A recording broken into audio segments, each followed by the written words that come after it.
বাংলাদেশের ছাত্র জনতার 23 দিনে দেশ কাঁপানো আন্দোলনে পতন হয় আওয়ামী লীগ সরকারের। ছাত্র জনতার গণ অভ্যুত্থানের মুখে 5 আগস্ট পদত্যাগ করে গণভবন থেকে হেলিকপ্টারে দেশ ছাড়েন শেখ হাসিনা। সে সময় তার সঙ্গে ছিলেন তার বোন শেখ রেহানা। বর্তমানে তিনি ভারতে রয়েছেন। আন্দোলনের এই 23 দিনে হত্যা সহিংসতা চালানোর দায়ে ক্ষমতাচ্যুত সাবেক প্রধানমন্ত্রী শেখ হাসিনা সহ জড়িতদের জবাবদিহির মুখোমুখি দেখতে চায় জাতিসংঘ।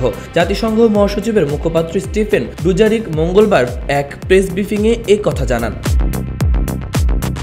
যারা 819 জন মানুষকে হত্যা এবং 25,000 মানুষকে আহত করার জন্য দায়ী তাদের বিচারের আওতায় আনার বিষয়ে জাতিসংঘ মহাসচিব কি কিছু বলেছেন? এক সাংবাদিকের এমন প্রশ্নের জবাবে জাতিসংঘের মহাসচিব মুখপাত্র বলেন, তারা এই বিশেষ সংকটের শুরু থেকেই জবাবদিহির কথা বলে আসছে। সহিংসতা, প্রাণহানি এবং মানবিক ও রাজনৈতিক অধিকার লঙ্ঘনের জন্য জবাবদিহির দরকার রয়েছে।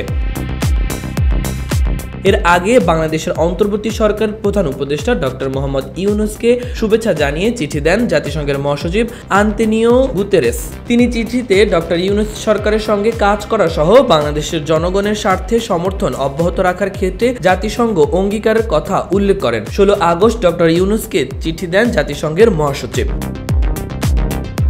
স্টিফেন ডুজারিক মহাসচিবের চিঠির কথা উল্লেখ করে বলেন, চিঠিতে মহাসচিব বাংলাদেশে শান্তি ফেরানো এবং সংসদ নির্বাচন আয়োজনের প্রচেষ্টাকে স্বাগত জানিয়েছে। মহাসচিব বলেছেন, জাতিসংঘের প্রত্যাশা ডক্টর ইউনূস সরকার একটি অন্তর্ভুক্তিমূলক পন্থা গ্রহণ করবে, যার মধ্যে তরুণদের পাশাপাশি নারী, সংখ্যালঘু ও আদিবাসী সম্প্রদায়ের কণ্ঠস্বরও বিবেচনা করা হবে।